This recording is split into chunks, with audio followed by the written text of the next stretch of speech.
Hello, Mrs. I should say, Heather Wilde Renze. You are a consultant at Rocketeer and one of our latest announcements that we made for speaking at Deborah and the Sun. So welcome. Thanks for taking the time to chat today. I'm so glad to be with you. Well, I wanted to talk a little bit about what kind of things you'll be sharing during your talk. I know your talk was titled, I Spend Millions on Video Games So You Don't Have to. And this goes back in the days when you used to work at a game design company, yeah? Yeah, so one of my first jobs out of college was as a game designer for THQ. So I Mm-hmm. was a community manager, and everyone there pitched in with game ideas uh, and helping to shape all the products that we did at our game studio. And for actually 5 years, I worked in and out of game design for some major studios. Worked on games for Star Trek, for the WWE, for Pirates of the Caribbean, for Disney. So I actually had a pretty long and interesting career in game design, and I thought because we're doing a virtual conference Mm-hmm. now, and there's no real point that I could see of doing a talk that you could already find of mine online in a video. Ah, So yes. why Uh-huh. not give a talk that you haven't heard from me before about Uh-huh. something that would be completely different, that's also part of me that I also Well, know about. I like this too because we really wanted to make the conference, it's a 24-hour fundraiser. It's going to be streamed live on Twitch and on YouTube. And we really wanted to make the talks approachable. So I like that this is a fun, it's a different perspective, right? Usually you're talking about culture or you're talking about, you have your self-care talk that you do sometimes. And so this will be a little bit different, and 25 minutes of entertainment. So it's not going to be very tech heavy or code heavy. No live coding or anything during this. That's the thing about virtual conferences, right? It's a different way to connect with the audience. Have you been doing a lot at work lately, or even, yeah, I know you're involved in some nonprofit organizations and stuff. Have you been doing virtual conferences? Yeah. So at work, um, one of the things that we've been doing lately is we pretty much Mm-hmm. immediately pivoted from in-person workshops and trainings to virtual. Yes. And in fact, next week we have a 5-day virtual conference with live streaming and a virtual trade show and all sorts of stuff that I mean, we've got so many breakout rooms and live chat to monitor and polls and Mm-hmm. games. And I mean, we're even doing, Lots of technology. yeah, we're even doing Jeopardy to keep people engaged. And that's the problem. You've got to keep people engaged Right. while they're online. And it's so interesting. And that was kind of why I thought of the idea for my talk topic, because I'm like, all of the years of experience that I have in keeping people engaged in communities is like, it's all coming back to me now.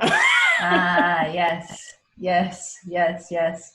Well, I think that, all of the training and the consultancy and the stuff that you do over at Rocketeer is useful. I know that in the past you've worked with startups, the community here in Las Vegas, as well as internationally, but also you have taken on a government contract recently, right? What's your latest project that you're working with at Rocketeer? So we are working with the U.S. Air Force through their initiative AFWorks, which is to help drive innovation through the Air Force in partnership with industry, academia, and government and military together. So whenever there's a need decided inside the Air Force, they're asking for industry help to come in and help them to jump the queue and figure out how to get this done faster, quicker, better, the way that we in startup and industry can help them. Mm-hmm. And so what we're doing with Rocketeer and our partner, The Difference, and the whole rest of the AFWorks team is Mm-hmm. we're we're creating these collaboration workshops, challenges and conferences and showcases and all sorts of things to help people collaborate better. And right now on afworkschallenge.com, we actually have 14 challenges running, including one for COVID-19.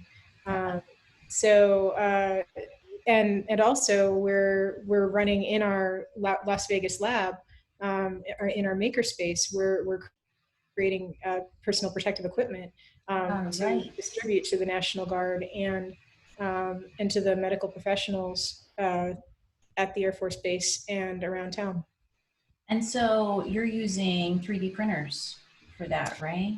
Yeah, 3D printers, vacuum press, and we even have, I mean, pretty much our entire lab, there's something in use for it. And it's pretty cool. Like, we've gone from like an initial prototype to a new kind of mask within a couple of weeks, and they're now in testing. And then once we're in partnership with some other maker spaces throughout the US to be able to use this design and get them out into the field pretty quickly. That's great. I love that. That's wonderful. I am also interested in hearing about how maybe your work culture has changed, right? I know that you have a brick and mortar office. First of all, with this AFWorks project in the last, what, 6 months, 8 months, you've got a brick and mortar office now, so that's a little different for you. But not only that, the work culture, I imagine, has shifted, because here you had just moved into this office in downtown Las Vegas, and now, I mean, remote working. How has that shifted at work for you? Because I know with all of your lab is separate too, though, right? Because I've been there, and that's pretty much in the basement. I could see you could be social distanced apart in the lab, but it's different in your offices. So how does that shift how you're working? So we got special permission to be able to work from the lab and from the we call it the hub, the innovation hub, if we needed to, because we have our PPE project going on. However, everyone that is non-essential for that project is working from home. Which for some of us, I mean, for people like me, it was normal to do that. Sure. But for other people, they're used to going into an office every day. So it was a big shift, especially for the Air Force personnel that we work with. However, because we are the innovation arm of the Air Force, effectively, we help them to shift very quickly. And so there was just a presentation last week to one of the generals about all of the things that we've done for AFWorks in the past 6 weeks, and they were incredibly impressed with how quickly we were able to help them to shift to virtual. Yeah, I mean, it's definitely a different way of communicating, right? Well, it's not just that. I mean, think about all of the classified documents that we have to deal with that, like, you can't do over Zoom or email. There's people that have to go in to the office. So now buildings that weren't 24 hours a day have to be, because they have to socially distance shifts and things like that. So it's a really interesting kind of work environment. But I'm somebody that can be working from home 24/7. So I mean, not 24/7, but for some calls, it's the middle of the night, but that's not really a change. Right. No, that's cool. I wonder, you know, with all this disruption in how we work, in how we play, even, right? How we live, we can't just drop over to someone's house and hang out. I wonder, with all this disruption, are there behaviors or changes that you've seen in your own life, either personally or professionally, that you hope we continue to do even after quarantine's over? I know there have been a lot of changes for a lot of people. I mean, I find myself saying things like, stay safe. I start meetings with, how are you? And I really mean, how are you? Are you safe? Are you healthy? How is your family? What are your concerns? Because even day to day, it seems people are under such tremendous pressure right now. and stress, and a lot of people are there's all this upheaval and chaos. So I'm wondering what kind of behaviors that you hope maybe are positive that you've seen that we continue to do after quarantine's over, even. Well, one of the things that I've noticed is that no one asks how the weather is anymore on calls because you don't need to. And that was like an instant rapport builder. Sure. But now it's like, how are you holding up? Like, Yeah. even if you've never met the person before, Right. like if it's the first time, how are you holding up? Like, how's your quarantine? Yeah. Like, and I think that no matter who we are, what's interesting is for the first time in our lives, like the entire world is going through the same thing at once. So we all have something that we can connect about. Right. The last time something similar happened was when the iPhone became adopted around the world and social media kind of took over, but that was only a generational thing.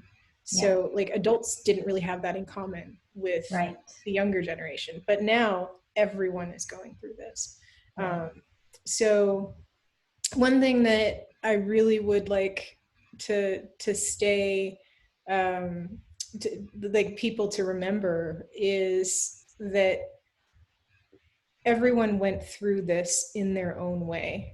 I find myself reminding my 8-year-old nephew that just because that he needs to think about that he needs to feel okay with the fact that he's upset, but he doesn't need to telegraph that to everyone else out there because they're going through the same thing in their own way.